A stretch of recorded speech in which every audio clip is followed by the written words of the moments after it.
It home with Patti Vasquez, Patti Vasquez. From global conflicts to greenhouse gases, the folks refusing to wear masks says, and politicians getting caught grabbing asses says, she's driving it home with Patti Vasquez. Hi, everybody. It's kind of been a busy day. I feel like I've worn all my hats today. I've been doing my day job, and then on breaks, I've been working on some other things. I'm trying to work on some stuff for comedy, and we have this event coming up with the Wisconsin Dems on Saturday. I'll be there in Elkhorn, Wisconsin for the People's March.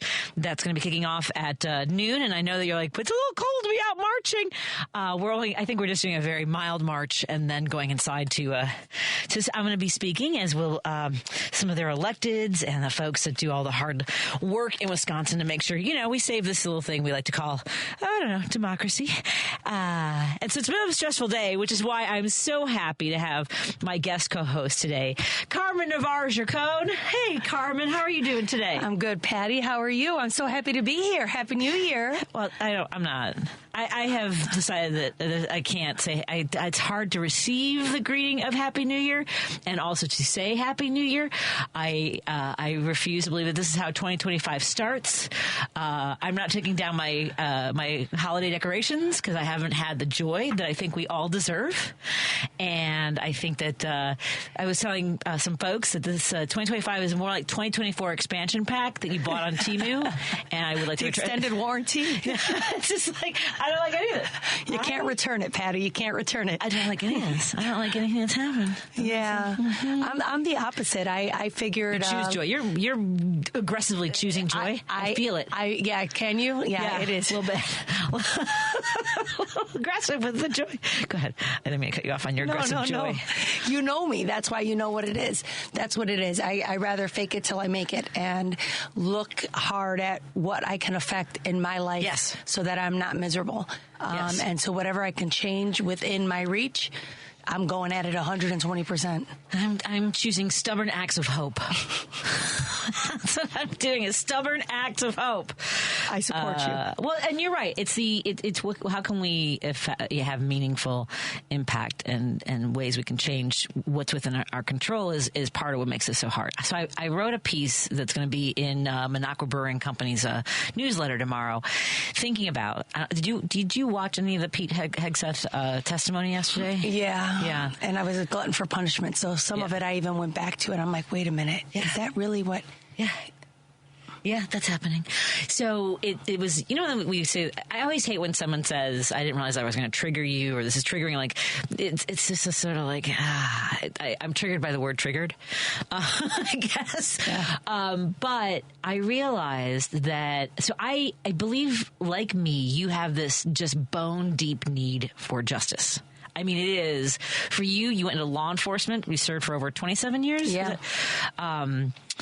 And so, and look, it's not like we haven't seen people get away with it, whether it's in our personal lives, of course, in our professional lives, and we have to, suck it up and get back to work, like you said. Yeah. But not only have I always, I remember the first time thinking, this isn't fair, like really for somebody else, right? And I'm sure there were other moments of it, but I went to a school that was predominantly white. I went to Onahan. We were part of one of the schools that they sent kids from other neighborhoods under desegregation, kids from black and brown neighborhoods, particularly black neighborhoods, and into a community where not only were they not wanted, people protested against them. The N-word was used on our playgrounds. I mean, it was gruesome.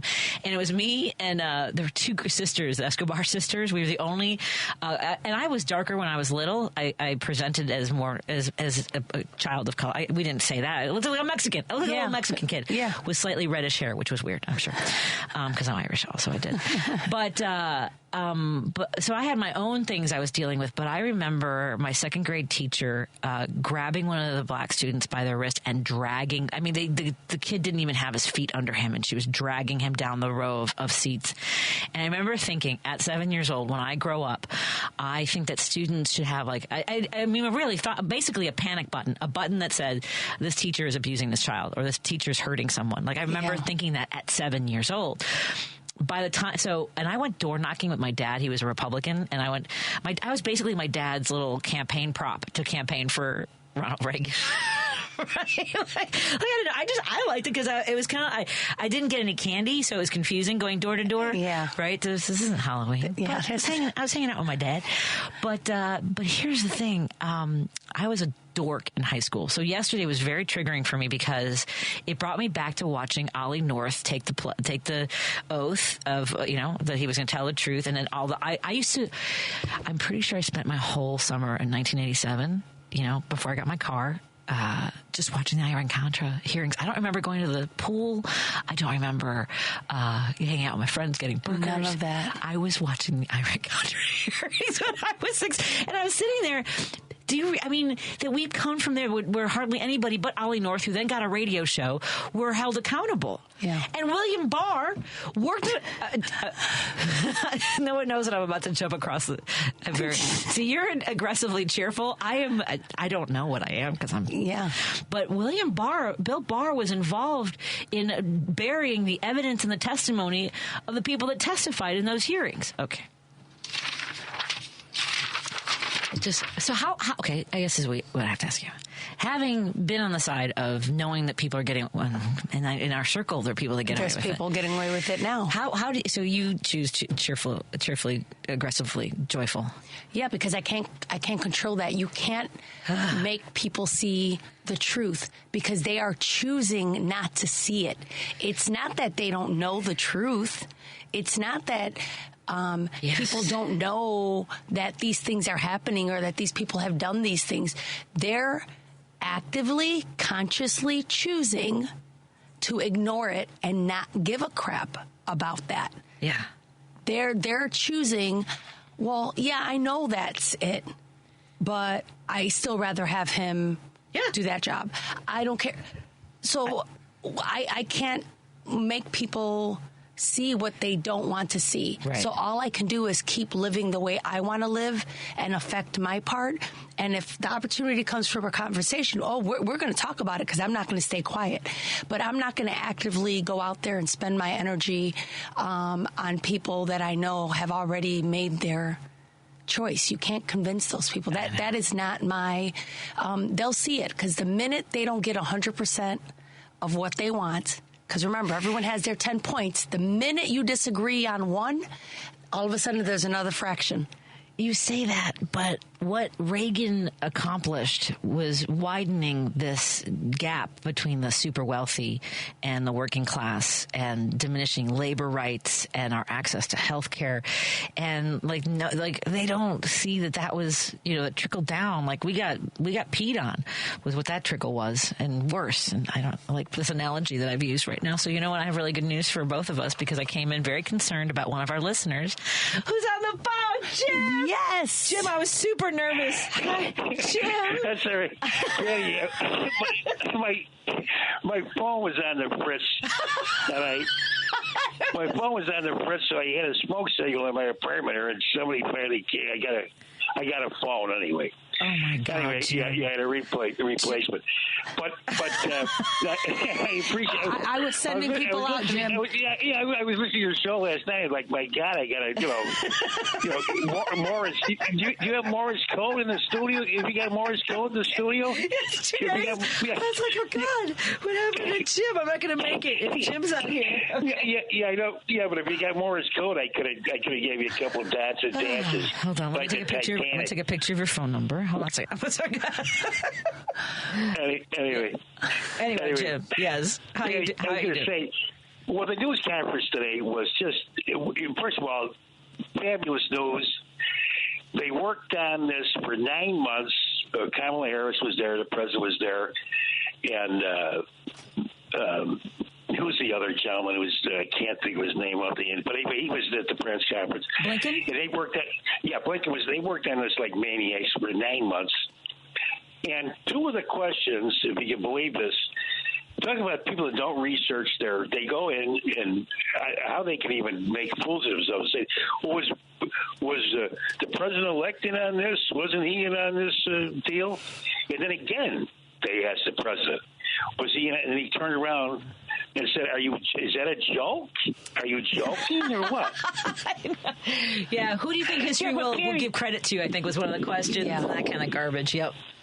Yeah, but can you imagine if let's say you were just starting out and you were trying to make a name for yourself as a reporter or, going for the pay, wouldn't you, before you open your mouth, wouldn't you at least research it to the point where you would have an intelligent question to ask?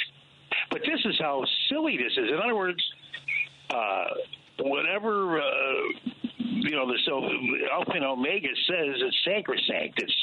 That's the way it is. Well, please believe me, this old man, he's hitting 82, Patty. You know what I mean? Yeah. I'm only 4 years behind the son of a gun. And come on, he's stupid. He's so stupid. But, yeah, he did the deal. He did the peace deal. But he'll screw it around that way. He'll get on his True Social and say that he had secret talks with the minister of Israel and that they stuck a deal. Because nobody. Reality is gone anymore, Patty. Reality and truth are just like been assassinated.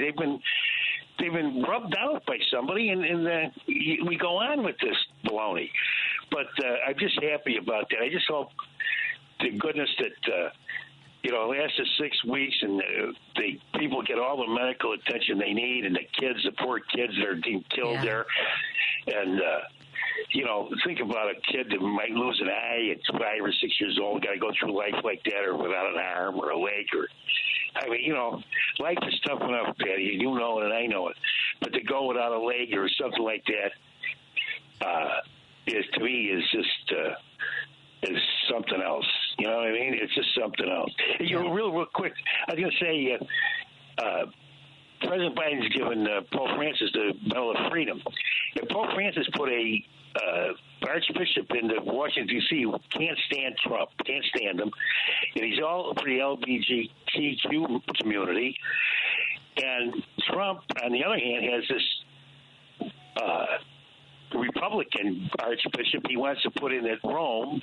And what's interesting about that is even during the German, when Hitler's rise to power or Mussolini's rise to power, you've always had two camps in the Catholic Church. One was a conservative camp, and the other camp was a more socially minded camp. And I just thought I'd mention that because, in other words, you know, if you're going to the religious order, nun or a priest, you don't go in there and they don't give you a list of, all right, here's the candidates. We should think you should vote for this person, that person. No, that vote is sacrosanct. That vote is strictly between you and the Almighty. It's not between anybody else. You don't discuss that with anybody. But my point is we're working toward this fascist party with Ramaswamy and all these crazy people in this. The guy, how about the guy for the FBI director? What's his name? Is he off the wall? I can't remember. I can't think of his name. He's the one with the 27,000 mules and that stuff. Oh yeah. And in Gorka, the guy was held up for Russian collusion. I mean, these people are like they're not Americans. You can't trust any of these people. And the guy for this guy's really off of his rocker. He didn't make one. I mean, if they confirm him, I don't know what to say. I don't know how Cash Patel. Was that it? Cash Patel? That's the director for the FBI, yeah. But think if you were in the service and you had this guy, Lord Novria, who's absolutely, he's not all there. You can tell by his testimony. But here we go with this stuff. But we got, at least you're leaving town, Patty, right, at Monday? Thank God for that. Yeah, I got to tell Carmen about my plans. No, I couldn't watch it. I couldn't watch that for loving their money. They're loving their money. Anyway, Patty, I'm still living, so I thought I'd call that because I heard you last night. I'm like, well, geez, my phone was on the fritz. I couldn't, I was incommunicado for like 48 hours. Anyway, thank Patty, you. You made me feel bad. I was talking about you at lunch. I'm like, where's Jim? Yeah. This is what Dwayne does. Dwayne wakes up in the middle of the night worried about you, and I didn't want to tell him I hadn't heard from you. He was anyway. Yeah, and I love your guest. I love your guest, and have a great show, guys. Thank you very much. Thank you, Jim. Bye, Jim. Yeah, so what Jim was referring to is I'm leaving town on Monday. I am out. Peace out for a couple of days. I am going to New Orleans. Yeah, I am playing. I'm going to go see an art exhibit, an MLK art exhibit first. Oh, that's nice. And then I'm going to proceed to be pleasantly satiated with the wonderful wonderful food and beverages. And jazz. I didn't get to go to Frenchman's Quarter last time, so I'll be there. You need to go to some jazz. There's a lot of Latin-infused jazz that people use. Well, that's the thing. Is like the history of New Orleans. I don't think that I didn't know about the Native Americans helping escaped slaves, and that's why they have, when you see the Mardi Gras and these elaborate, Native. It looks indigenous. It's because they're paying tribute to the Indians, the Native Americans that helped them. I'm using the language that they also use at NOLA Museum, but it's pretty wild. That sounds nice. I'm very excited. Yeah, I'm going to go dance and drink and eat. Yeah, you can come. You want to come hang out? Sure. I'm leaving Monday morning. I'm coming back on Thursday. Very nice. Just saying. I'm just saying. I'll ask my friend if we I don't know if we have to share the bed, but she's got it. My friend lives in the French Quarter. She lives. Oh my gosh, she lives right around the corner. Wonderful. She lives right around the corner from the shooting, basically, like about 2 blocks from the. It'd be nice to have your mind on other things rather than. Well, so this is what I don't know if I should say on the air, but in December I decided I needed to do a little traveling in January and just sort of like get ready for the next 4 years or decades. Yeah. And so I made plans to travel and see friends in other cities. And the first place I booked was New Orleans, and the second one I booked was Los Angeles. I'm not allowed to travel to places. Someone asked me to please book a flight to Mar-a-Lago, was what I was supposed to do next, and I don't think I don't know what they mean by that. Yeah, you're 2 for 2. Yeah, it's not good. I probably shouldn't tell people that was what I decided to do. Yeah, I don't know if I'm going to Los Angeles. I don't know that I already have underlying asthma, so I don't know that putting myself in a situation where our friend Todd Belcourt has a international film festival. I don't know if that's still going. That's what I was going to go volunteer with and moderate one of the panels and stuff. I think I'm going to go ahead and just all the flame retardant and all the stuff they had to use and just everything that's burning, everything in the air. If you have definitely compromised respiratory system, it's probably not a good idea. Yeah. So my heart breaks. I mean, it's beyond tragic. I can't imagine. Do you have any friends in Los Angeles? Yes, we have quite a few, and we have family that live close by. They're okay, but there are a couple of people, like, just life is different. Fortunately, no one that lost their home. Right. But they're being impacted by, you're being surrounded by individuals coming just to find a pair of shoes to put on their 4-year-old because they literally lost everything. Mm-hmm. How do you begin to find all your paperwork? Because you couldn't even get a hold of your simple things, birth certificates. And do you have a go bag? I do now. When did you put it together? So my husband has always had a go bag. I make fun of him because I'm like, no Everyone more TV shows for you, because he's got like this nasty dried food and all these things, and he's always had one. And I have like a blanket, a flashlight, like simple stuff I keep in my car. No, he's got, like, in his phone locked is the file of a photocopy of all of his things, and then it's in a file too. So he's always ready to go, and he's got everyone's stuff. So I don't really need to do it. He already did. Right. Well, we'll just make copies of what he's got. I actually have a firebox, but now that you say the digital copies of things, I don't know. I think I have some of it digitally, but I think that's a good idea. So I have a firebox, and if we're not home and things go, I've got like same thing, birth certificates, some important photos and things like that. I need to digitally scan some stuff too for photos, because I found a photo of my dad from when he was a baby. It says Dinky on the back. Little Lil Dinky. Little Dinky. My dad. So at any rate, let's take a break here because we got some listeners on the phone. We want to get to those calls. And again, we're in studio with Carmen Navarro Gercone joining us for the show, guest co-hosting. We're going to have a couple of guests on the phone throughout the show. The phone lines will be open, and we'll take your calls and your texts as they come in. Thank you for hanging out with us, and I'll try to do. I've done aggressively cheerful. I'm just tired. Tag, you're it. More in a moment on Heartland Signal WCPT 820. Stephanie Miller. It's another true Stephanie Miller Show story, Chris LeBoy. Yeah, from with Jane in St. Charles, Illinois. It's real. Stephanie Miller fans are everywhere. We're meeting in parking lots. It happened just yesterday. I got to my car after leaving the grocery store. There was a woman loading her groceries in the car. She had a radio on to WCPT 820 Progressive Radio. I couldn't resist. I said, I think we would qualify to say that we listen to the Stephanie Miller Show. We both laughed and said, yes, we would. I love it. Stephanie Miller, weekday mornings, 8 to 11 on WCPT 820. Alexa, play WCPT. WCPT from TuneIn.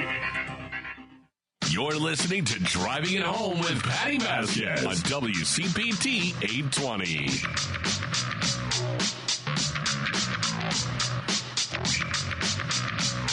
Thank you so much for joining us as we continue our drive home. Joining me in studio is guest co-host Carmen Navarro Gercone. Navarro Gercone. I was asked how to pronounce her name, and I sent somebody a audio clip. You know how on YouTube we can say, "How do you pronounce Navarre?" It's a French name, I learned. Are you part French? No, but we learned through Ancestry.com that my mother's parents had to travel through France and Turkey before they got to Puerto Rico. Oh. Isn't that crazy? Yeah. It's very interesting to learn your ancestry. I love that. Navarre and Gercone. Gercone, they were like, I was like German, and then Cone was kind of, I wasn't sure how to, because Gercone is not available on how do you pronounce. No, you Gercone. know why? Because it's one of the names they changed. So my father-in-law, which is why my husband is adamant that I pronounce it correctly, and I told him, listen, it's my name now, and I want it to sign, I'm a Latina. Right. Chacon. I say Gercone, but it's Gercone. It is Gercone. So neither. Am I supposed to say Gercone? So no, it's I pronounce it Gercone. When you're talking to my husband, he's Mr. Gercone. Hi, Mr. Gercone. Hope you're doing well tonight, Mr. Gercone. I want to see your go bag. Wow, that's not dirty. Let me see. Roosevelt's on the line. Hi, Roosevelt. How are you doing tonight? Ladies. How you doing? Thank you for taking my call. How are you? Buenas noches. Buenas noches. Hey, listen, I want to see how much of a Latina you are. I want to test you. Who, me or Patty? You. He knows how light Latina I am. Yes. Café con leche.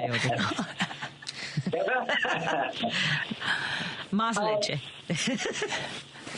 Mrs. Chacon, every time you come on the show, you make me think of the song Amigos by Santana. Why? Because there's a song that a famous conguero sings on there. He's a Cuban conguero. He died in 2014. Armando Peraza. Did you ever hear that name? No. Okay, he died in 2014 at the age of 90.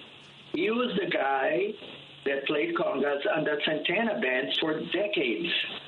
He is like, have you ever heard Mongo Santa Maria?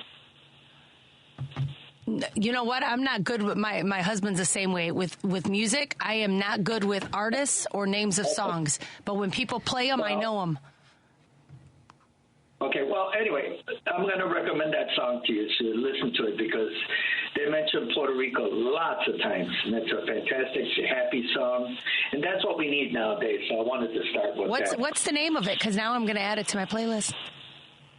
Okay, it's on the Amigos album of Santana. Goza como gozo yo.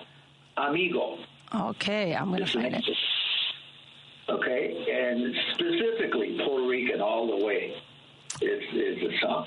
Oh, good. I'm going to find it. Okay. Okay, go ahead. So the subject I want to bring up is Pam Bundy, the one that they grilled today from Florida. Do you think she's not going to do what Trump says? Do you think she's not going to go after enemies, so-called enemies of Trump? And the guy that they had yesterday that they grilled, him also. These people are not answering the questions. You know, they're already sending a message to Trump that they're going to follow whatever he says. And we're going to find out very soon. And it's going to be interesting, you know, who they go after and who they don't go after. And I believe they said something on the radio today on your station that lady Bundy, or whatever her name is, Bundy, she mentioned that that investigation against Trump would have never happened if she was in charge instead of the Democrats. Yeah, she did say that. She said that she's not going to, you know, she tried to make it sound nice, that she's not going to politicize that office, that she's not going to go after, that it was used to go after Trump, and she's not going to use it in that way. But you're right. She didn't answer any of the questions. They don't intend, this was part of the conversation Patty and I were talking about, they don't intend on answering any of the questions. They've already made a decision and a choice. They're okay with it, and they know they're going to get away with it. They know that no matter what, they're going to get these jobs. They're going to get these positions. So it doesn't matter what anyone else says. And we were just saying, it's almost like victim blaming. Well, we have to put these people in these positions, and we have to do things, and we wouldn't have to do this if the Democrats had just not done A, B, and C. So it's almost like they're blaming us for all the wrongdoing that they're doing. And I think that's the frustrating part. You made me destroy democracy, you horrible. Yeah, exactly. It's like, you've got to be kidding me. But that's the mentality. Like, that's how they think. That's why you have them talking about freedom, and that's why they don't believe in, women's rights. That's why they don't believe in all these other things, because they know what's better, and they're going to do what they want to do anyway, and that's why they're right, because we've been wrong for too long, is the way they see it, and no one's going to change their mind.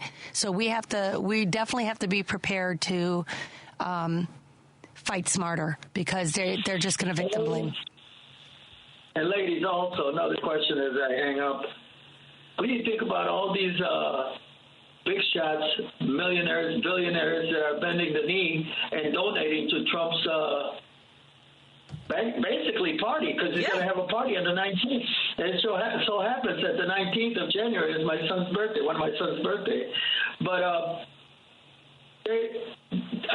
even the guy that owns ABC, I believe, gave $15 million because he got sued because Stephanopoulos said that Trump was a rapist or something to that effect. So he's getting all this money from Bezos. Elon Musk, he gave him $267 million. What about this? What about the young guy, the guy in charge of the owner of Facebook, the guy that's not going to have any more fact checking? That guy's a real winner. So, Zuckerberg. The guys. Go ahead. Yeah. Zuckerberg. So what do you guys think about all that? Do you think that's going to affect our way of knowing what's going to happen? As it is, we have a hard time finding out what goes on in this country with this press or this media. Can you imagine all the people that are going to follow, bending the knee, such as all these people, all these guys, all these millionaires that are in charge of social media, that are directly affect everyday life of people? Amazon, X, now they call it X, Twitter, you name it. YouTube, Facebook, all this stuff. So a lot of people are going to be in the dark, as it was already. They were in the dark. So a lot of stuff is going to happen that we're never going to find out. And I mean never, because they're going to bury it. And nobody's going to dare backstab Trump, I don't think. So what do you think about those things I said as far as the media and the billionaires? I feel like I'm out of time. I have to get to my next guest. It's overwhelming. No, Roosevelt, it's overwhelming. I contemplate. There are times, especially when when I make the mistake of scrolling at night and thinking about like how much have we given up, right? How much have we? And this is the idea of like, it has the horse left the barn and gone around the planet, and how much can we take back, right? How much? I think it was someone's show yesterday talking about the Patriot Act and how we basically decided that letting our information being collected, our data, was worth the price of feeling safer, and then that became, well, it's the cost of being on Facebook, it's the cost of being on TikTok. Well, I want to be a part of this community, so it's okay if you follow me all over the internet and listen to me when I'm in my kid. I mean, like, I'm serious. Like the places my brain, it's almost like we can't comprehend. Well, it's not almost. The extent to which we have given over so much to the billionaires, to the uber wealthy, to these corporations is astounding, and I don't think it's ever been more apparent that we are simply here for the disposal and use and abuse of the wealthy. Yeah, and I don't think that's gonna. That's my other issue is that the reason they won and they're winning is divide and conquer within our own Democratic Party.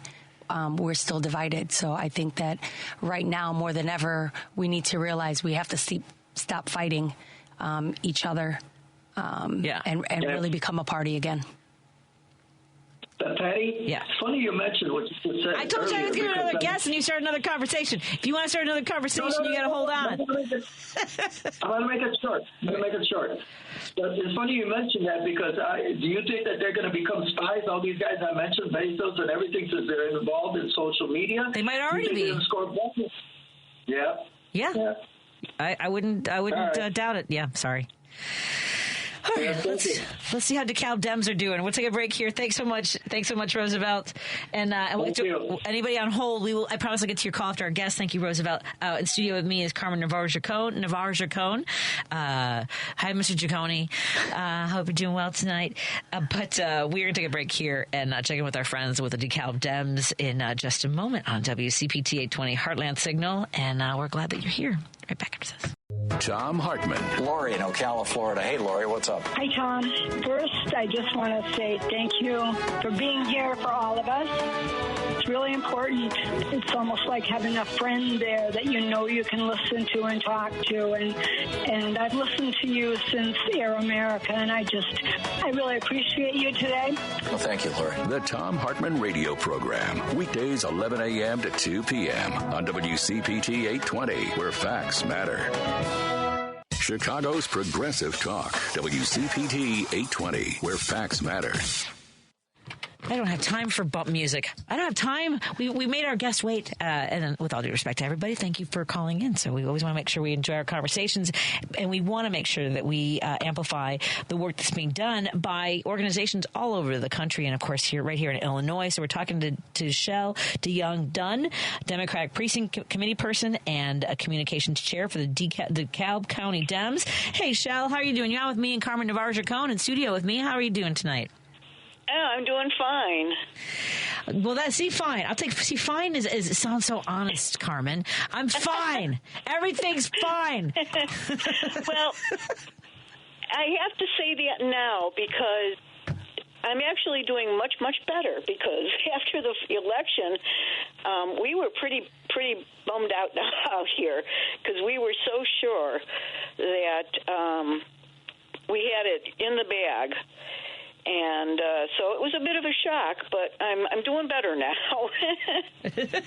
I hear you. I have my moments. It was really hard. I remember. I think I told Carmen this too. When I was trying to fall asleep that night of the election, I was like, okay, I have to get ready for what's coming. But then imagining what's coming was just terrifying. So exactly. There's no way to fall asleep to that. So tell us a little bit about the licking of the wounds and evaluating and planning, I guess, is where we are, right? Right. Well, unfortunately, we went from having a Democratic, I can't think of the word, majority in the county board, which was 13-11. We lost it, and now it's Republicans 13-11. So it just kind of flipped on us. And what it's done is it's given us a strong resolve because we have two issues here in DeKalb that we are really going to be focusing on and battling. One is immigration. The county board right now has already made it known that they want to remove sanctuary city or sanctuary status from the county, and we're fighting that. We're fighting that desperately because, number one, we're a university town. That's kind of a stupid thing to say they're going to do, but, it's like I don't understand sometimes. But anyways, the other issue we're doing is, of course, women's rights because we're very fierce in our county about making sure that everyone's rights are protected. Right. And so it's very important for us to back up our women, our black women, all of our black people in the county because they don't feel very safe right now either. And, of course, the LGBTQ community, which I belong to, some are absolutely terrified. Yeah. And I mean literally terrified. And I was one of them. I did the same thing you did. The night of the election, I kept thinking I was hearing cars stopping out in front of my house because I have all of my Democratic signs out there and I have my pride flag out there, and it was like, they're coming for me. They're coming for me. And it was crazy because it was election night. They're not going to come for you on election night, but that's what goes through your mind when these things just go like 180 degrees from what you expect them to do. Especially when we saw them do that. Like, it's not that they didn't show us they were capable of that kind of behavior. They showed us what they're capable of. And so it is a real fear. It's not like it was something we dreamt up. We saw them do it. We know they're capable of it. They don't have to go to bed worrying that we're going to do that because we've never shown them that. But they've shown us what they're capable of. And so ours is a fear based in reality. Mm-hmm. Yeah, that's why we're focusing so strongly first on our immigrants, because we feel that's where they're going to put their forces at is the forcible removal of immigrants. And so that's our main focus here in DeKalb. I talked to Anna, our chairperson, the other day, and I asked her, I said, really, where do you want to focus next year? And she was like, oh, my gosh, immigration and women's rights. Those are the two biggies. And she's I think that's really what we're going to be doing is putting our efforts in making sure that at least DeKalb County is going to protect all of our citizens, Republicans, Democrats, whites, blacks, LGBTQ. It doesn't make any difference. We're all part of the DeKalb County, and we're going to try to protect all of the people who live here. So that's our big thing right now. Man, is that hard? What kind of? I know that we're gearing up with some of the folks in, in Wisconsin. We did a lot of fibs for Wisconsin, but we also realized from that, the results of the election that there's a lot of work to do in Illinois. So I want to make sure, we don't sort of sit back and go, Illinois is safe, because we learned as in your area with flipping a seat that we're pretty vulnerable here too, aren't we? Oh, absolutely. Outside of Chicago, it's very, very difficult. And as you get further south and west, it gets more and more, I don't want to say dangerous, because it's not. I mean, we're not really being threatened out here, but it feels that way, because just of the talk that goes around and the signs that people put up. And unfortunately, our town has got the big, huge Trump store at the entrance of town. So it makes you uncomfortable. And that's the thing that's happening out in these collar counties is a lot of people are uncomfortable. And I wouldn't necessarily say they're all Democrats either. Yeah. And I think that's one of the things we're learning, too, is that we're all together. We all are looking for the same things, and some of us have our eyes open. And so it's our job, I think, to try to open everybody's eyes and make them understand that we're on the edge of something and we've got to fight. Yeah, we do. I mean, and I think that we also have to pace ourselves. How are you pacing yourself and taking care of yourself? Mm-hmm. Oh, absolutely. Yeah. Absolutely. Yeah, I was telling folks before the break that I am traveling to New Orleans on Monday. I'm not watching the inauguration. I'm not. What are your plans for pacing yourself? Like, being mindful of how toxic this has been, continues to be, and will proceed to be. Well, for me, myself, I think, it's really hard for me to even consider, because I've been battling with depression, and I have. I can't even think of the word again. My brain, I get into these things where my brain just stops thinking. Is it the seasonal part of it too? With the part, that's a big part of it. Yeah. Every winter, I just get into this, and it's. I really have to work all winter to make sure that I don't slide any further. And then this happens. So it's kind of doubling for me to say, okay, stop this thought process, let's switch to this thought process. Right. And that's how I'm trying to deal with this right now, is when I find myself spiraling down and worrying about if there's a car stopping out in front, I'll just make myself say, now, wait a minute. Think logically. Think calmly. Let's think of something else now. You know, there's you wanted to work on this project. Let's focus on that now.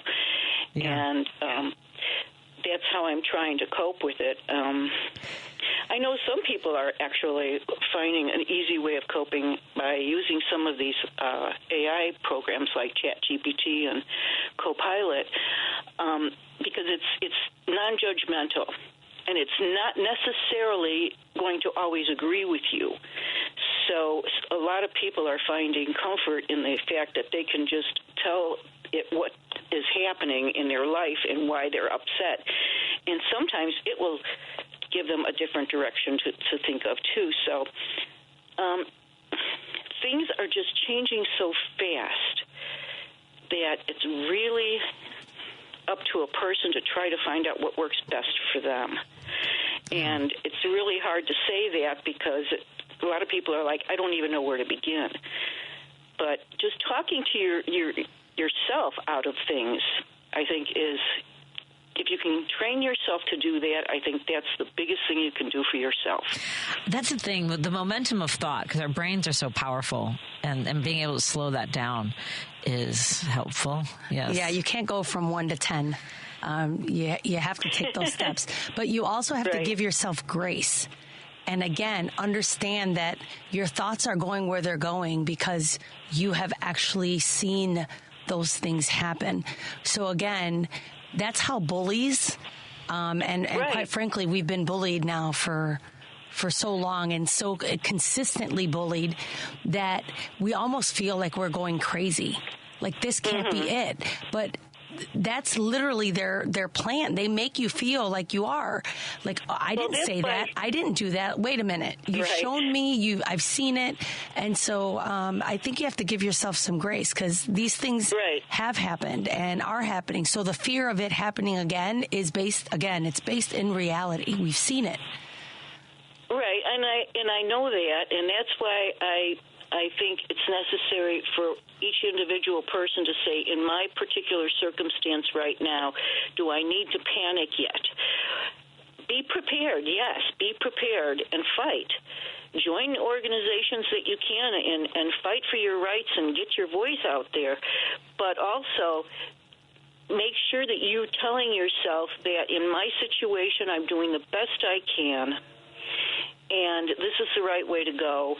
And don't worry about, and I know it's really hard to say don't worry about what's being said outside of your realm, but sometimes you just have to say that's all false, they're all lies, I know they're all lies, and I'm not going to accept those lies. And, you know, sometimes that's all you can do because, like you say, in this situation, they're trying to separate us. They're trying to divide and conquer. And if we just hold firm and stick with our beliefs and believe in ourselves, that's the biggest thing. Just believe in yourself. You can't imagine what one person can do. It's amazing. Yes. But you have to believe in yourself, and you have to keep constantly telling yourself that. It's hard. I know. It is. It's very hard. 4 years we've got to get through, and the only way we're going to get through these 4 years is to keep telling ourselves we can do it. We can. We can, and we are doing it, and I know that the DeKalb County Dems are gearing up. What kind of elections are coming up in the near future? Because we know we've got in Wisconsin there's already a Supreme Court race, and the election's on April 1st. I know that there are a lot of local races in Illinois this year. I think we have the most in the country, if I saw this correctly. But do you have any that folks should know about and come out and do what we can to help? Well, the only thing that I think that is going on right now is there's being a primary, and it's for mayor of DeKalb, There is one person who is running as a Democrat, Lynn Wynn, and so they're going to be having a special election coming up so that for her to get a write-in. This is not something that we backed up. We were not informed of this until after they had already petitioned for it. So the DeKalb Democrats, this was kind of thrown a loop at us, but that's the one thing I think that is coming up for DeKalb County. It's just that special election. And we have a lot of listeners in DeKalb County. How do they get involved with the DeKalb County Dems? What kind of meetings scheduled do you have? How can they get involved? Actually, now that you say that, tomorrow is our central committee meeting, which means it's a general meeting for the general public. It's both Zoom. If you can't make it, I think it's going to be on our website, the Zoom link, but I'm not sure. I have to check. But we will also be meeting in person, so it's a two thing at the Panera Bread in DeKalb on Sycamore, and that's where there's a meeting room in there. And that's where we'll be located. And it's open to the general public, so anyone in DeKalb County who wants to see what the Dems are about, tomorrow night at 7 p.m., Panera Bread on Sycamore Road in DeKalb County is where the general committee meeting is going to be. Outstanding. And that's once a month we do that, and it's every third Thursday. And those are just... Every third Thursday? Every third Thursday, and that's open to the general public. Anyone can attend. And again, that's DeKalbCountyDemocrats.org, correct? Yes, I believe so, yeah. Mm-hmm. Yes, I know. I always have to think, is it .org, .com, but it is .org. And I think it's .com, but I think it works with both. There you go. Because we have the correct setup there. Yeah, that's always a good idea to do, because especially if you get one, then people look for the other. And when folks visit that page, you can find out more about the local electeds, the work that they do. Also to find out who your electeds are. Yeah. Right? We're still in that process of it's always educating. It's always, expanding the conversation. And I wish you the very best and look forward to checking in with you again and making sure that we know that people have a place to go in DeKalb County. If they're driving through, stop by the office. Check the hours. Maybe you can come by and make a donation. Say hi to everybody. Words of encouragement are always good. Whatever you need, we want to make sure we can do everything we can to help. Okay, great. Thank you. Good luck to you. Thank you, Shell. Take care. Okay. All right. Thank you. Bye-bye. Bye-bye. Have a good night. You too. Have a great night. Let's we'll take a break here, and we'll check in with another listener on the line. And we're in studio with Carmen Navarro Gercone, former candidate for Cook County Sheriff. Oh, I tried to. They played those games. I'm just saying. There are things. Let's talk off the air. Thank you for driving home with us here on WCPT 820, Heartland Signal. I'll be right back with Carmen. Because facts matter. You're listening to WCPT 820. Patti Vasquez is taking your calls now at 773-763-9278. Driving it home with Patti Vasquez now on WCPT 820. Thank you so much for joining us as we continue to drive it home. I'm your host, Patti Vasquez. Someday the off-air conversations will be broadcast as well. Dave from Hoffman Estates has been patiently waiting on the line. You're on with me and Carmen. Dave, how are you doing tonight? All right. I got to go to Plan B because there ain't going to be enough time what I originally was going to cover. You got 2 minutes. How much more than 2 minutes you got? Some guests only get 6. What are you going for? Okay, go ahead. Some callers get 8. Sometimes you get 8. I know. Once in a while, you get the short end of the stick. Let's go. Okay. We wasted already how much on that Pete Hegseth. So we'd really love to hear from some of the former troops who had served with him under in either Iraq or Afghanistan. And too bad none of them could do a swift boat on him like they did to John Kerry. And him with his Hegseth vows not to drink again. He gets that job as defense secretary well, as he's shown already from his past track record that he doesn't follow or abide by a vow too often. When you look, he's on his third wife, and he had gotten that one pregnant while he was married to the second wife. and my colleagues, and he sounds just like RFK Jr. Same thing. That had a girlfriend, got her pregnant while he was married to the different woman, and that. And, so it's maybe that the kind that Trump likes, And one more thing I'll close out with.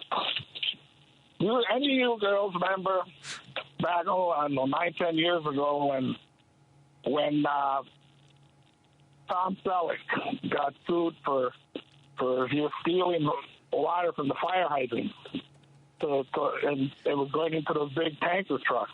This does sound familiar. Could water his personal pistachios in his orchard, whatever, that time.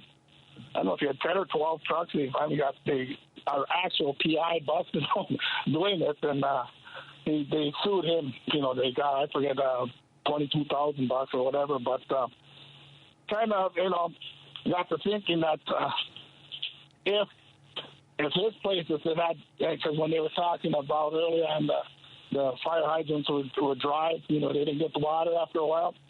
Now, wouldn't it be ironic if Tom Selleck's home and ranch burned up due to the lack of water? Sometimes you have to wait for karma to do what it does best. Yeah, don't really want nobody to get it, but it just seemed odd that time because, I guess he never really liked avocados even. But he said Tommy got to eat, But, all right, well, listen, you got to go probably to a break, so told you I could get it done. I know. See how I didn't rush you? I wasn't rushing you or anything. No, but I did want to comment on what you said, what you picked up on Hegseth. His, and it's, you're not the first man I've heard describe him in the manner that you did, which, not that I need validation, but as he's speaking, that's from him is just a man, another man who thinks he can get away with saying or doing whatever he wants because he's going to be okay anyway. That's just it. He's going to be okay. Yeah. I don't have to stand up here and talk about how great a mother my wife is or anything like that. And I don't have to, have experience of managing people because this job is mine. And that's the end of it. Yeah. But I did pick up a lot of that character or lack thereof character. As a veteran, I'm very worried though if this guy gets it. And if I was a parent that had the children in the service, I'd be very worried. This guy's such a hawk and stuff, and he's going to get the full backing of Trump, and they're going to go fight everybody, and might be a lot of gold stars in the windows before this 4 years is up. So, anyway, you guys have a good night. Thanks, Patti. Thank you. See, not rushing you. Take care. I'm late for the news. Thank you, Dave. Have a good night. Coming up after the news, we are going to talk to Gwen Levy of Gwen Levy and the Breakdown and talk about her performances this week, including Nashville and D.C., an anti-inauguration fundraiser she's doing. More after this with Carmen Navarro Gercone co-hosting with me today. Sorry, I'm late for the news. More after this on WCPT 820. Hey, Google, play WCPT. Streaming Chicago's progressive talk from TuneIn. Driving it home with Patti Vasquez, From global conflicts to greenhouse gases, the folks refusing to wear masks says, and politicians getting caught grabbing ass says, she's driving it home with Patti Vasquez. Thank you so much for joining us as we continue our conversation. And hello to our friends listening on KTNF AM 950 Minneapolis, St. Paul, the progressive voice of Minnesota. Joining me in studio here in Chicago at WCPT 820 Heartland Signal Studios, Carmen Navarro Gercone. And joining us on the line is Gwen Levy of Gwen Levy and the Breakdown, she'll be headlining an event tomorrow in Nashville. She'll be doing an event on the 18th. Tell me what's going on, Gwen. You got all kinds of things happening, performing and writing new music and recording it and all the things, Gwen. First of all, how are you doing today? I'm doing great. I'm so glad to talk to you, Patti, as always. So the performances I'm doing, I'm performing at the Women's March in Nashville on Saturday, January 18th, this Saturday. And then I'm performing at an anti-inauguration fundraiser on the 20th. It's an MLK event as well. It's a music and arts festival in Percival, Virginia. It's called Rue Music and Arts Festival, and we're raising money for abortion funds and LGBTQ plus funds, and just organizations that are really in need right now, especially as this new administration takes office. Yeah, I love that you'll be doing an anti-inauguration event on Monday. I don't know if I told you this. I'll be in New Orleans. I'm leaving. I think I'll be in the air as the inauguration starts. I'll be on a plane. Oh, nice! I hope for fun. You'll be going to New Orleans. Only for fun. Yeah, it's like where do I want to be? Let out some steam, yeah. Yeah. I'm going to go see, there's a Martin Luther King art exhibit that I want to visit, and then I've got friends that live there. I'm going to spend 3 days eating and drinking and enjoying New Orleans music and art and all those things. Because I'm so happy for you. Yeah, I just figured it was something. And then, sadly, I also booked a flight to Los Angeles. I'm not allowed to make my own travel plans anymore because bad things happen in cities that I decide to travel to. And so at any rate. It's so devastating what's happening there. And Marcus, my partner, his whole family, he's born and raised there and lives there. And they're all okay. Thankfully, very grateful for that. But I have other friends who, have lost their homes and just have lost everything. So I just makes me feel so, so grateful for everything I have in my own life, Yeah, I agree. I have moments where, I feel like I dodged, well, not dodged, because I was supposed to live in Los Angeles. Like, I was supposed to move to Los Angeles in 2000. And then again, I was supposed to move to LA in 12 and then in 15. But part of it was just I never felt myself there was a big part of it. It was something I was going because that's where you're supposed to go as a comedian, as an actress, all those things. With that though, I've spent a lot of years spending 1 week a month. I was commuting essentially.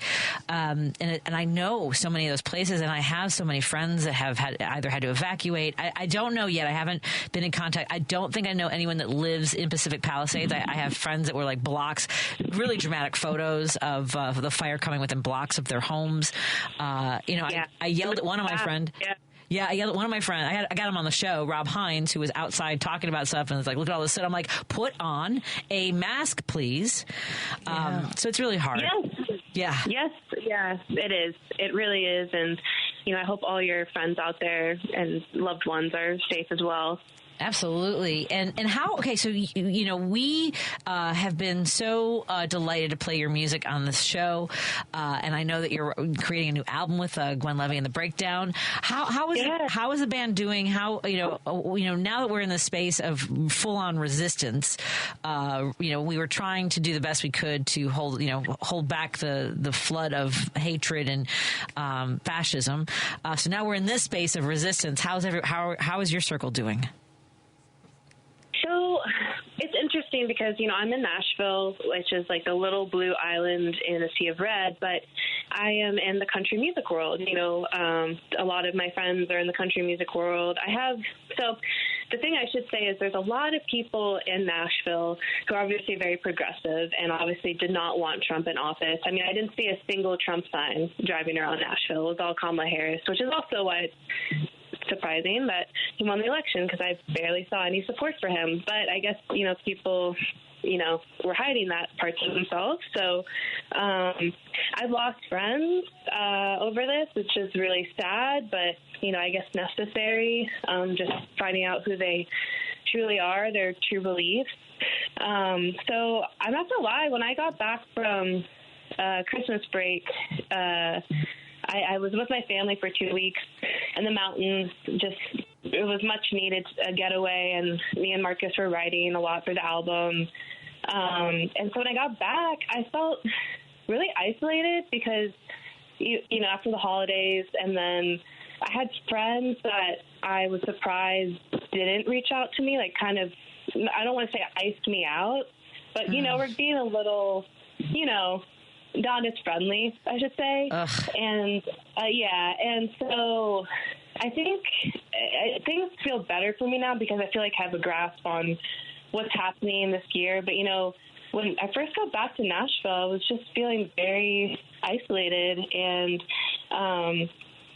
I'm grateful that I do have friends here who, you know, share in the same beliefs and morals that I do. You know, on election night, I was with Olivia Jean, and she's married to the musician Jack White. So we were all together that night, and I'm so grateful because I know Olivia through Marcus because he plays drums for her.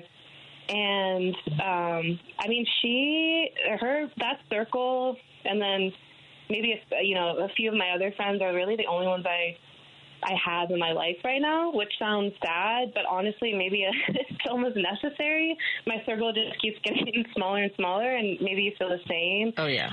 But I'd say, and in terms of the community, the online community I have has gotten bigger. So it's a little strange how that works, I guess. Yeah, right? So, yeah. Yeah, I mean, I think that I have, because I am such a big mouth, I think others have removed themselves. Me too, though. You know, like, people are always just like, I think that's one of the hardest things about being, you know, in music or the arts, and, you know, I'm sure comedy too. It's just like, you're a woman. You're not supposed to say how you actually feel all the time, but can't help ourselves, right? I think this is a good place to talk about this with the three of us. Three strong women. Carmen. Carmen is a former law enforcement for 27 years and was candidate for Cook County Sheriff. Yeah. And I imagine, as you just mentioned, because you know what I've gotten a lot of, and I still cannot, because it doesn't feel like what's in my soul, that I am intimidating. And why are you laughing? Because Carmen, I'm guessing you're the same. Do you get that as well, Gwen? Yeah. That you're intimidating, or that your personality is overwhelming?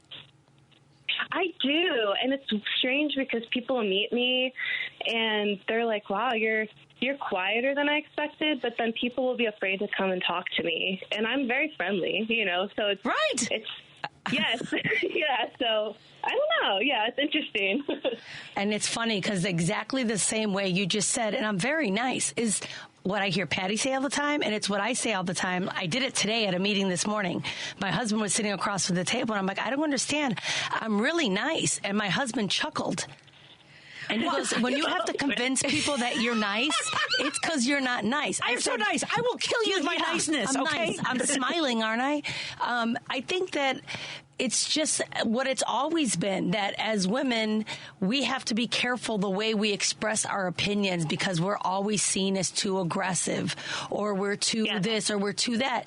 And the fact that we don't care and we just keep expressing ourselves is why. Yeah. And I don't care, and it really does not bother me anymore when I get that from men.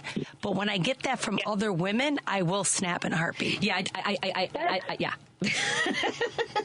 Saddest thing too is when it is other women, because it's like I always say, you know, especially online because of Barefoot and Pregnant, which is, you know, the pro-choice country song I wrote, I get so much backlash for that, and the men I can handle, like, you know, misogyny, it runs rampant, especially since Trump has been elected, but the women, I'm just so surprised, and I always tell them, like, my biggest thing I write back is, I hope you're able to heal your internalized misogyny, because a woman can be a misogynist as well. Yeah. And it's just that how ingrained it is in our culture. I mean, you know, it's nothing, unfortunately, it's nothing new. Women being treated like this to be, you know, less than and inferior. But, you know, it made me, Patty, your question made me think about, too, like this experience. I just had a meeting with someone who might do one of my music videos, and he was like, you know, I'm really surprised to meet you, and you're so, you're quiet, and you're not trying to take over the whole room, like all the energy. Yep. You're not trying to set the energy in the room because you are so outspoken in your music and online. And I was like, really? It's just, I don't know. It goes back to like what you originally said, you know, women are, I guess, we're viewed a certain way when we speak out. And I actually got a message from a fellow Nashville artist who shall remain unnamed, but he was basically like, I just want to say, like, I don't understand why you're so angry. Like, you come across as so angry, and like, oh, no one else can have another different opinion than you or different viewpoint.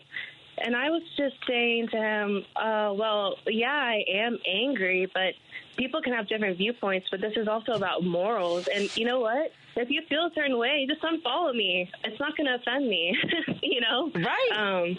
Yeah, so, and this is, you know, I get it from men and women as you do as well, so, yeah. Yep. Yeah, I also am not going to name any names, but I've had former coworkers who will throw a sister under the bus because, you know, and look, I say it more, I know, I am aware that I bring a bit of chaos into. I think it's more that it's that I bring chaos in the sense and in different ways. I behave in a way that's contrary to the way I look. You make people uncomfortable. Oh yeah, that's what it is, and they don't want to be made uncomfortable. They rather you be a good little girl, sit there and nod and smile, and let them say what they're going to say if you don't agree. And that's it because I kind of present as being sort of like, you know, a little cute and, you know, I have a nice smile, but man, I mean, and I know that. And I will absolutely smother you with love and kindness. But it's not that I don't need you to appreciate it, but I certainly, taking advantage of it is a mistake.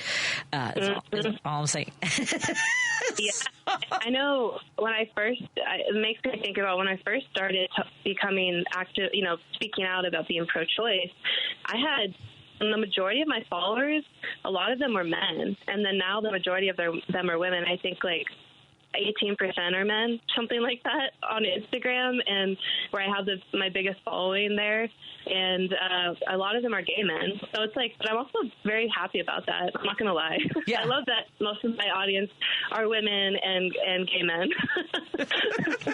No, I have to agree. And you know what I do like about my gay friends? I don't know if Rolando and Rob are listening right now, but you know what's funny? They have a way of pushing back on some of my sometimes I get a little bit you know, be over my skis on my emotions and the things, and they're masterful at like sometimes playing the devil's advocate, but you know, at the end we're all fighting for the same thing is where it comes from, and so that's why I part of what I appreciate with them. And Carmen will give me a look like maybe we. Carmen, go ahead. It's hard to straddle that line too, because you know. Yes, of course, I've been angry about the election results, but why can't I be angry? You know, but instead you have to present yourself as, oh, I'm being kind about being angry. You know, that kind of stuff. That's why they keep getting away with it, because we're very well-mannered. So we allow people to finish their sentences and finish their thoughts and have their opinion without interrupting them. And then when it's time for us to say our piece, and we have to raise our voice because you consistently interrupt us and don't allow us to finish, now we're angry. That's just the game that they've always played. And so I just learned to keep smiling, and I'm going to say what I have to say. And I truly think that really is the issue. And that's why we always have to say, I'm really nice. I don't know why you don't get that from me. I know, and I think that's why this guy messaged me, because I think he thinks, because anyway, he's a friend of a friend, right? And I think he thinks he knows me really well because I have been so nice to him in person. And he's like, I can't believe you're presenting these ideas. And, you know, I spoke out very publicly when Mark Zuckerberg went down to Mar-a-Lago and, you know, bended the knee, as we say, to Trump. And I said, this sucks, you know, because it does. And, you know, everything that Meta is rolling back a bunch of stuff. And that's what he was mainly responding to, you know, and I just call it out, you know, but I do it in a respectful way. It's just, of course, I have to be respectful because it's exactly as we've been talking about. Then you get more backlash as a woman if you're not. So, yeah. It's unfortunate. It is. I've talked about this before, and for those who've heard it before, ride along with me. Some folks haven't. But I had I worked in a very toxic environment in my last radio station, which caused a lot of, you know, for me to, I have to react to things. And that's the thing. I also don't realize, in addition to being women, we can't let bad behavior sit. And a lot of people don't that's what makes them uncomfortable. Well, we all kind of just put up with it. We all just get along. It's not that big of a deal. I try, but that gets compounded, and then you let that bad behavior continue, and I'm gonna blow a gasket. Keeping the peace is not good for our mental health. No, it has proven it over and over again. Women have suffered severely with their mental health. Because for years we have been taught that to keep the peace, sometimes it's better just to let things go. Exactly. And it's been to our detriment. Yes. And we need to help. And I think that's why I get more upset when women are like, oh, just let it go. I'm like, you've got to be kidding me. And that's probably for you, Gwen, too, in an industry where, women are, sex symbols and, and I'm sure there are women who have had to push that down in whatever regards. And they want that from you, too, right? Oh, yeah. I mean, you can't win. You really can't, because either you're too sexy, like you're dressing too sexy, yes. or you're not dressing sexy enough. For me, it's they love, it's like, oh, we'll talk about the way you look. Like, let's talk about your weight today or whatever it is, and then they'll harp on that. But then, she gained weight. Oh, wait, she lost too much weight. Oh, she isn't showing any cleavage. Oh, she's showing too much cleavage. Oh, you're an SLUT, or all the words, that they send at you. Or, it's just like you can't win. And so it's like, I think I'm about to be 30 this year, and I'm so grateful. I can't wait to be out of my 20s, and I'm excited to be 30, because I feel like the older I get, and I know I've heard this from so many women, including my mom, just less of that matters. And I just really want to be true to myself and what I believe and how I feel about myself, because at the end of the day, if you're a good person with good intentions, that should be carrying you throughout all your days, and it's obviously easier said than done, right? But I feel like that has been my biggest lesson. It's just I have to stop comparing myself to others, especially in an industry where we're expected to do that, right? And we're pitted against each other. And that's also what I've had to straddle the line with being in Nashville, where there's so many, mainstream country artists who, lean on the MAGA side. And how do I deal with that? I'm about to make this video because Carrie Underwood's playing at the inauguration, and I'm not surprised, that she leans that way. Yeah. but I also think it's hard, because I want to support women in country music, because women on country radio make up less than 3% of country radio. And a solo woman without a man being her duet partner on a song hasn't had a number one since 2023. So we're looking at almost 2 years since a woman has been at the top of the charts on country radio. So I want to support women in country music and all music and all aspects of life, but also it's hard because when you're actively, supporting a group that is trying to diminish us and diminish other marginalized groups, it's hard to support you. And so I'm making a video about that right now, because it's like that line you're straddling, right, where you want to be supportive and understanding and respectful, but also it's like, how can I support you and respect you when you're choosing to support someone who doesn't support and respect women and marginalized groups? So, yeah. Yeah. She's choosing herself over what's right, is what she's choosing. Everything that you said, it's about, well, if I'm going to get ahead, this is what I need to do to make my money. So she has those beliefs, but she also is about how she can get herself further ahead at this point. So she's not considering using her platform for the good of all people like you are. And I think that's the biggest difference. At the end of the day, she wants to be the first woman without a male partner, supporting her to get the number one, what you just described. And so what better way than to feed into that side of it? Yeah. Yep. Yeah, absolutely.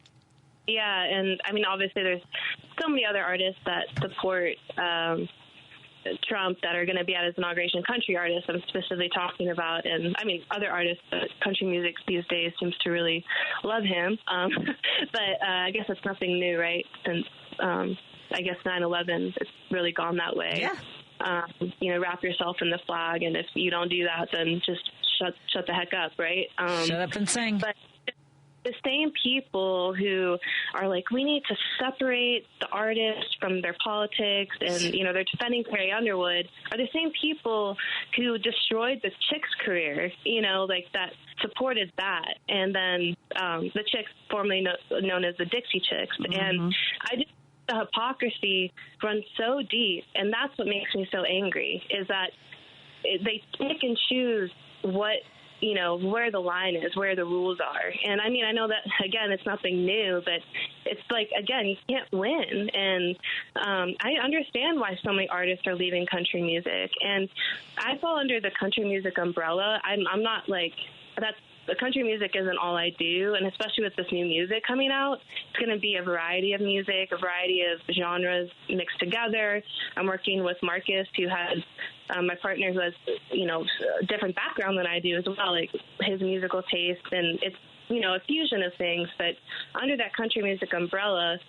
And I would never announce, oh, I'm leaving country music, but in a way, I'm just going to make the music that I want to, and people are going to be like, that's not country, or that, you know, or whatever. And I'm just going to have to be happy with that. And whoever supports me is who's going to come along with me. And yeah, I just feel like I'm just doing me. And I guess, like, especially since the election, that's really what I wanted, is because I feel like we all put our heart and soul into trying to get Trump defeated and get Kamala Harris and Tim Walz in office. And when that didn't happen, it was devastating. It was almost like I just want to give up. And the burnout was real. And I think even my mom woke up and she's like, I'm not going to let this person take away my joy. And I think that has been the biggest thing for me, is separating myself from getting so sucked back in, even though, you know, it's so easy to do. And I'm still fighting. I'm still using my voice. I'm still being an activist. I'm still making my music. But in terms of my mental health, getting sucked in the way I did before the election, something that I'm learning, I should say. I'm learning how to navigate that. Yeah, the first thing is telling your friends not to send you screenshots of negative tweets and posts and things when they see them. That's not helpful. Like, that's what I always tell everyone. Listen, it's not helpful for me to hear the negative stuff out there. I want to stay in a positive space. I don't want to see what somebody tweeted about me or what somebody. Don't send that to me. That doesn't help me. Yeah, and it's hard too, because I co-founded a group called Rise Above Justice Movement, and we are a group of survivors and allies of survivors. And Patti, you know, we've talked about this being sexual assault survivors, and so I get stuff sent to me a lot, and I think that's the thing. Is like I feel like in my mind I have to pick and choose when it's time to work on things and post things and announce things and keep moving that conversation forward, and also taking the time to rest. And I actually had a conversation with my gynecologist here in Nashville, and when I told her I wrote a pro-choice country song, she high-fived me, and I thought that was so cool, because it's like, you're an OBGYN, and you're like, yes, you know, pro-choice, which shouldn't be surprising, but, you know, we're here in Tennessee, and you just never know. And she was just, you know, talking about how she read a book on, you know, the civil rights movement, and how one of the biggest things that they talk about is that you have to make time for rest.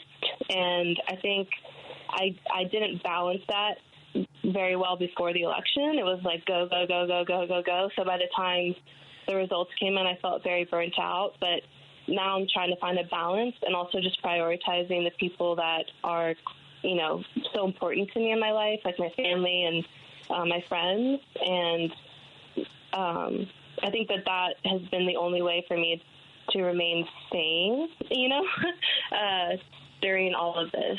So, because obviously we don't know what the next 4 years are going to hold. We'd like to think we do, but we don't. We really don't. No, and that, like, I dabbled in, like, speculate, like, wow, you know, I'm sure. Here's what we know. people are going to suffer, right? And I mean, that's that we know that. So the level to which that, how close that will come to us, if it's us, I don't know. I mean, my son who has disabilities, there are programs that I worry about. And as a policy advisor in the state of Illinois, I've been writing memos on, what some of the things I have to game out some of these things because there's a lot of stuff that we're all vulnerable to, even in a blue state like Illinois. It doesn't matter if they, change, if the Supreme Court decides that pre-existing conditions or cancer screenings are not something, that kind of, I mean, that's everybody. So I think, and it's not, I'm not saying I'm accepting that. I'm saying, I am trying to, mentally be flexible because you can't, we're at the place of we're never able to control what happens. We never have been, right? It was frustrating and we can tear our hair out, with the injustice of so much of it. We know that all we can do is control how we react.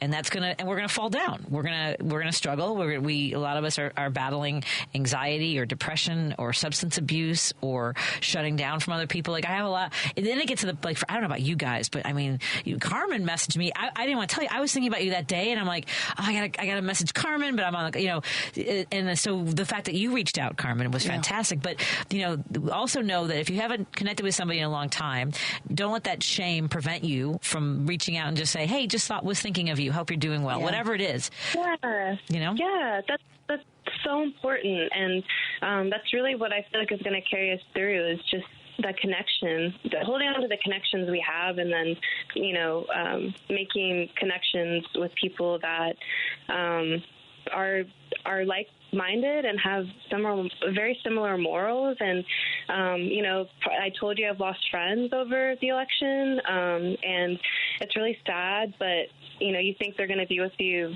forever, but some people won't, and then the right people will. And I know it's just like a trust in the universe, how, if you're spiritual, whether you're spiritual or not, it's just trusting that things are working out the way they're supposed to, and then controlling what you can control in your own world.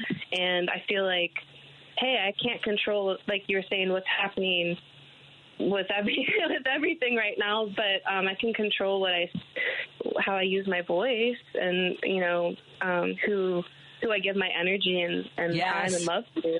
That part, 1,000%. Yeah, the energy. Yeah.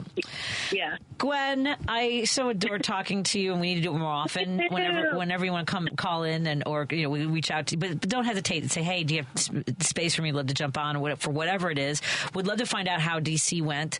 I'll be off most of next week, but if you're around like Thursday or Friday, we'd love to check in because I'm not going to talk about the inauguration itself. I figured. Yeah, let's not turn our news on that day. Let's not give him any views because that's what he wants. Yeah, exactly. Focus on yourself that day. Do some self-care.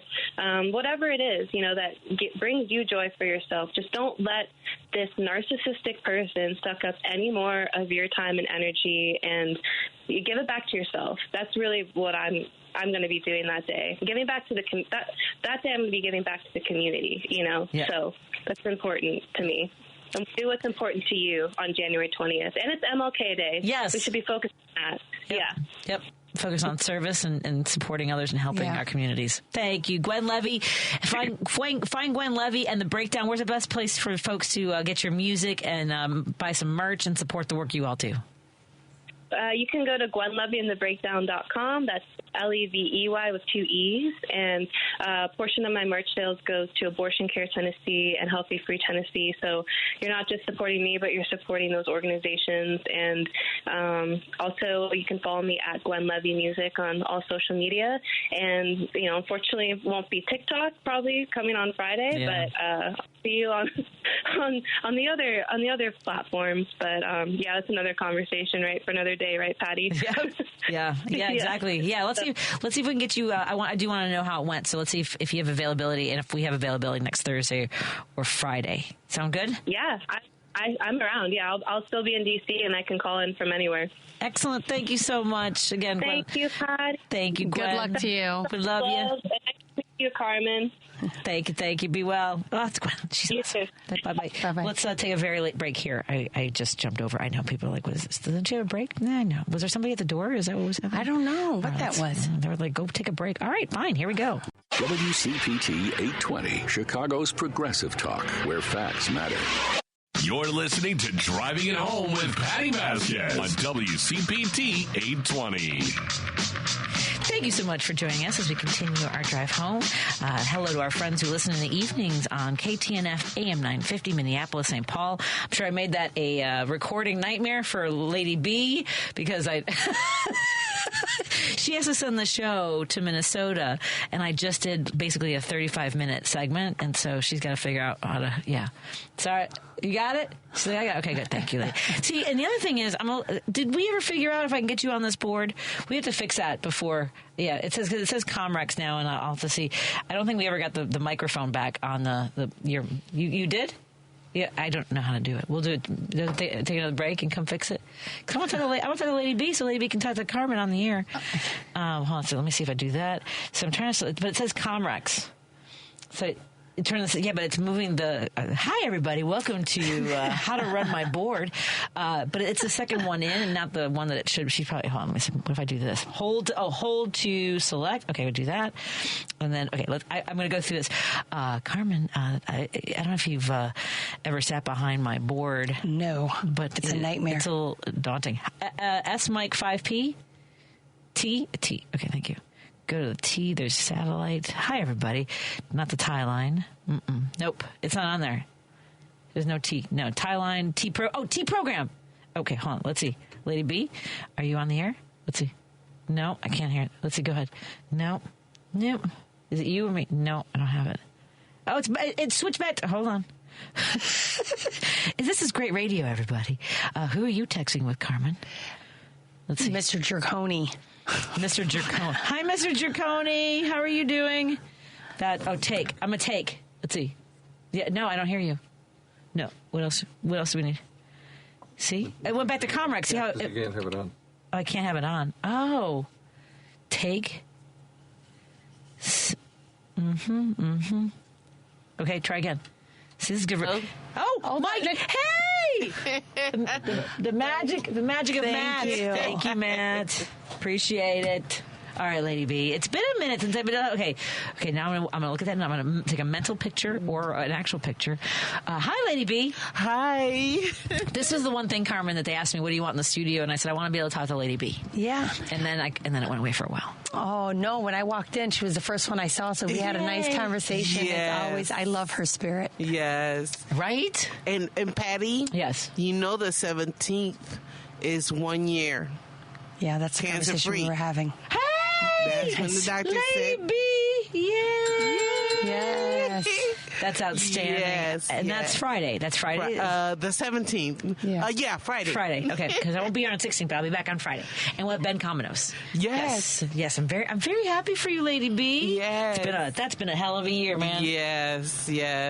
I still get nightmares though. I was because of course. I get scared sometimes. Like I panic that it'll come back or. Well, there'll always be echoes of that. It's just managing it, right? Yes. Yeah, that's but what I told her. I'm just happy that I made it every morning. I wake up. I'm happy. I'm here. Yeah. You're here. You're more than here. You are dazzling. Thank you. Your energy. Do you ever get any of that? We were talking about like people say, saying you're intimidating or they don't. I bet we all get a lot of. I don't like that tone. You know what I mean? And I know this is hard to believe, and I know we don't have the cameras up today. We're still working on the tech aspect of that, but I don't really have a poker face. When you think you're being, I'll just show you a picture of me next to Governor Rauner. He came in for a picture, and I swear to God, I thought I was smiling, and it's this like big snarl. It's like, it is anger manifested. Do you? Because I don't. I wear my emotions on my face. No, you can tell. With me, I always give myself away.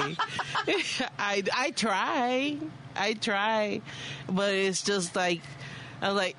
I just give this crazy little and that fake smile, like, oh no, okay, or people know. Yeah, if I have time to prepare myself for the space, I can hide it. Yes. If I can prepare ahead of time. Yes. But oh man, catch me! I have an eyebrow. Yeah. That has a mind of its own. Like as soon as my eyebrow, like you can hear it speak. You don't even have to let it look at me. You can hear it speak. It says, "What the was that?" Like that's what it says. Yeah, no, I agree. That's why people who we've talked about in the past, who I've explained how traumatic some of the things that they did to me were, and then try to talk to me casually or just try to pretend like even like if I didn't know you were going to be in that space. Now if I know, it's one of my happiest. I mean, like I can, I just I take a deep breath. The thing that I do, here's how you know if you're somebody on my list. I give people. I didn't realize this until I think I was with you at that the first time I met you. Yes, I gave somebody what I now call Moretti's. At Moretti's. Yes, I give people what I now call the Chicago chin, which is like someone who's about to try to be friendly with me. I would keep walking, but I tilt my chin up and I go, yeah, I see you. I'm not going to talk to you. It's just it's a look. I don't say anything, but I give them, yeah, I got you. I know you're here. We're not talking. It's my Chicago chin. But it was something I did reflexively that night, and I don't. I think that people who have done horrible things, who try to because they want to seem. It's also a power thing, a control thing to put you on the spot of now. You have a choice now to either play along and be fake nice or be a bitch. And my default is the second, because I demand accountability. So anyway, at any rate, I'm kind of in a different space right now. Just see my whole body. Okay. I did, but it's okay. You're allowed to do that. Yes. But that's the thing so here's my question. If we think about it a lot, guys don't think about when they're told, you come across as aggressive or they're like, okay, I mean, it's expected of them to be aggressive. It's not a description for them. Right. I don't even hear people saying that to men though. Right. I don't hear people saying that. Yeah. I don't. I don't. It's not something they say. My husband is, as far as I'm concerned, he's a lot more. He can be rude. I tell people, he's an a-hole. He's mine. I understand him. But he's a tad difficult. And people will be like, oh, are you married to so-and-so? But you're so nice. And I'm like, because he is not always nice. But it's almost it's okay for him. He's a bit of a pit bull. They laugh. I'll be honest. He's a bit of a pit bull. He is. He's a little scary. But people laugh at him. Hi, Mr. Gercone. I hope you're well. He is scary and intimidating. That's what I try to tell him. I love that about him. But I want to be that and be admired for it. No. You have to be a man to be admired for it. I know. I mean, true. some people do. Yes. Yeah. Somebody just texted in, Patty, all my life I've heard, smile more. You have such a pretty smile. And all of us have been told to smile. It is such a weird request or demand, right? It's like, why? My face is not about you. It's not here for your consumption. I mean, it just happens to be in your we're here for their entertainment and to make them feel better. But men don't. I know there's some guy out there saying, I worked with a woman who told me to smile. It's not. I'm sorry. Not the same. Do men say hi to other dudes at the rate that they say hi to us? Hello and no. And now I have to make a choice. I've said this so many times. I have a choice to make. I either ignore them and I'm a bitch and I'm in physical danger, or I say hi and it's an invitation and now I'm in physical danger. I don't think people understand the depths of that. Because I've been yelled at for not saying, well, you think you're too good to say hi back? What do what? I was just walking down the street trying to figure out how I'm going to pay off my credit card bill, man. What? Yeah, how about we're entitled to listen to our gut? Yeah. And you give me the EBGBs. I don't even want to look at you. Right. So I should be allowed not to have to even make eye contact. Yeah. I will say, okay, so this is my one thing I will say to men. Because I know it's not you. But if it is you, if your defense is, if I see someone beautiful, I got to say something, right? And I've also said, I've been to the Art Institute. I've never yelled at a Monet, ever. But look at the brush strokes on that thing. It's beautiful. It's beautiful. But the other thing is just appreciate. You can appreciate beauty in silence. But I will say one time, I got dressed for an audition. This is about 10 years ago. And I will tell you, I know I looked good. I mean, I looked good. good. And I had the jeans were hitting right, the boots were nice, and there was a row of guys that were sitting like, and it was like your usual like construction guys, and they didn't say anything to me. All I heard was an exhale of damn, like that like they didn't say anything. Right. It was like I was like 40 whatever, and I was like, okay, I still got it. But they didn't make me feel. I'm just saying, I know it is my caveat, right? It is kind of I know, but it was that one just damn. I was like, okay. I got it. But I got that once when I was in college. It's that sort of appreciation without a threat or an invitation. Right. Damn is fine. And that's it. That's all you gotta say is damn, or in your head, or nice, whatever. But even then, no, it can be creepy sometimes. So I take it back. Creepy. Yeah, sorry, never mind. Don't do that either. Just give me an example of a time I felt really good. It was validated. Yeah, I know we're complicated. I know we're complicated. That's it. Can't win. Yeah, no, you can't win. Neither can we. But no, men are never told to smile. Do you still get told to smile? No, because I'm always smiling, which is what's offsetting to people. I'm the smiler. Yes, I'm always smiling. But that's what makes me mad. It's like for that 1 second that I dropped it, that's when you caught me and told me to smile. I'm like, but you always smile? That's true. I do always smile. Did you always smile when you were like working with like in law enforcement and with people? I mean, that's kind of creepy. It makes the job easier. Okay, it makes the job easier because most of the conversation, especially in law enforcement, you have to disarm people right from the beginning, and it's figuratively disarm them. So you have to talk, you have to joke, you have to smile. And quite frankly, it prevents a lot of the physical. That's why the proof is women, female law enforcement officers have less use of force incidences. And that's why. Do you think we want to fight every... No. And so it's not because we can't, it's because we don't want to. Right. We don't need to. We have other things we need to take care of if we get injured. Like, it's not about that kind of struggle. And so I learned to smile a lot. The kind of work we had to do with warrants and return of minor children, and you have to smile. I know this isn't uncomfortable. I can break out the pink fuzzy cuffs if you'd like me to, but one way or another, just laughing like that, and it works because it's not. So, yeah.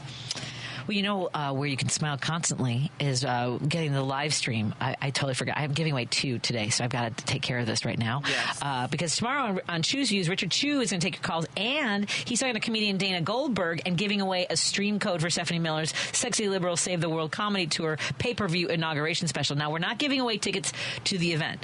I know I waited. This is going to be for the folks that tune into the end, so now you're going to be. So we have 2 pairs to give away, so I'm going to take callers 2 and 4. 2 and 4 are the callers we're taking because we want you to see Stephanie Miller's Sexy Liberal Comedy Tour from the Warner Theater in Washington, D.C. live on pay-per-view from the comfort of your home this weekend. From the comfort of your home, from your couch, from your table, if you're on the phone, in your car, whatever it is. But we're not sending you somewhere. I just want to be very clear. Have I been clear? I think I've been clear. Join Stephanie Miller along with guests Representative Jamie Raskin, George Conway, Olivia Troy, JoJo from Jers, and Capitol Police Officer Harry Dunn, along with regulars Hal Sparks, John Fugelsang, and Frangela on Saturday night. We need comedy and a resistance more than ever for the next 4 years. And if you want to watch Stephanie Miller from home, stress, these are live stream links. Oh, that was for me to read quietly in my head. Stress, these are live stream links, not tickets to the show. That's just that's in parentheses. That was not for the air. WCPT can help you out. So you got callers 2 and 4. 3, 2, 1, let's go. Contest running on WCPT 820 are open to listeners 18 or older, residents of the greater Chicagoland, Northwest Indiana area. 1 per person, 1 winner per household. Void where prohibited by law. Listeners may only win or qualify to win once every 30 days. Complete rules are available on our website at WCPT820.com by clicking the contest tab. Oh, and then we've got people calling in. Congratulations. Let me just hit this one thing real quick. Let's find out what's coming up on Choose Views and play this for Richard. This is WCPT 820, where facts matter. Listening to Driving It Home with Patti Vasquez on WCPT 820. We are in studio with Carmen Navarro Gercone as we wrap up the show. Also want to remind folks, Matt Cummings, our station operations manager, reminded me that Stephanie Miller, who you can catch on the live stream for the Sexy Liberal Tour, was on with Jonas Pizzito today. And you can catch that on the podcast because we all have our show's podcasts, and we also have featured interviews. So check those out wherever you get your podcast. Tomorrow she'll have Pat Kreitlow on with her, by the way, during Live, Local, and Progressive. So that'll be a great show tomorrow, of course, from 2 to 5 p.m. Richard from 6 to 8 a.m. Central. And I also, what we didn't get to is this audio. Hold on, where is it? Oh, so one of the things that I love about Stephanie Miller's show is there's a lot of rage. So listen to what Malcolm Nance had to say. I believe this was this morning about what's happening in the world. Is it gone? Oh. No, that one. This man, if he's in that job, no one. He is a Gestapo organizer. He is out there. He wouldn't even say that he wouldn't use the armed forces of the United States to shoot American citizens. This is disgraceful, utterly disgraceful. No one will mean it when they raise their hand and salute. They will be saluting the flag and the Constitution, not this drunk, adulterous, incompetent slime of a man who should be nowhere near the job. But he reflects the quote-unquote, felon-in-chief that put him there. Yes. Perfect example of what he wanted. And believe me, when the time comes to put on the Gestapo hat, he will do it. Malcolm, I need you to loosen up, come out of your shell a little bit this morning. Yeah. Okay? Yeah, I mean, it's a nice shot in the arm in the mornings. I listen to the whole station. Someone just said, I'm here for the era of liberal progressive cross promotion. I agree. I listen to, it's funny because I have 2 hours. I'll tell you folks, there's so many things I'm supposed to get to. Like I have these new live reads that they're trying to get me to focus, but my attention span. I mean, like, Carmen's watched me finish a column that's being published tomorrow on the newsletter from Monaco Brewing Company, and I'm Googling things in real time. I'm trying to find and so like to get to everything. Multitasking queen. But they're helping me focus to make sure. Andy Miles is helping make sure that I am, having some place like home base. Touch this, play this audio, and have these conversations. And Carmen, when can you come back? I'm gonna be back in town. I'll be here Friday if you want to come play. I'll be back next Thursday and Friday. I'm doing my calendar with you on the air, no pressure. Oh, but no. we'll figure it out. Yeah, we'll figure it out. We'll figure it out. What kind of work are you? What's I know that you have Women of the Badge. Yeah, we have Women of the Shield and our brunch. This is our 10-year anniversary, so our brunch is coming up on March 28th. So I'll have some information coming on that. So our cohort academy is going very well. We've had 15 women graduate our academy. Excellent. And 11 of them are currently working in law enforcement. So we're working on getting more women of color to join law enforcement because, as I said earlier, we're much better at doing a lot of the things I would imagine to heal really the community and our profession. So really enjoying that. Well, and a lot of it is about is also about making sure that people see themselves and that we feel protected by people in our community. Yeah, and the qualities is important to see and hear someone. Again, I was a single mother on public aid, 2 black sons. Never thought I'd go into law enforcement. It's not what I was looking to do. I made a career of it. Really feel I made a difference. I love public service, and we need more people with real life experiences doing the work and interacting with people who are really going through it. At their worst moments in life, they need somebody who can connect, and you can't always get that just from someone who just raised their right hand and took an oath but has no life experiences behind it. It's difficult. Well, thank you for the work that you do. And if folks want to find out more about encouraging women of color to join law enforcement, where can they go? Well, right now we're on Facebook. All our social media is Women of the Shield. Okay. We're redesigning our website. We just got some more money and a grant to do that, so we're very, very excited. But yeah, we're all on social media, Women of the Shield. Excellent. Thank you, Carmen. I'll see you very soon. Bye, Mr. Gercone. Thank you for letting her come out to play. Bye, Lady B. Love you. Happy 1-year anniversary. Happy 1-year anniversary. Have a good night, everybody. Bye.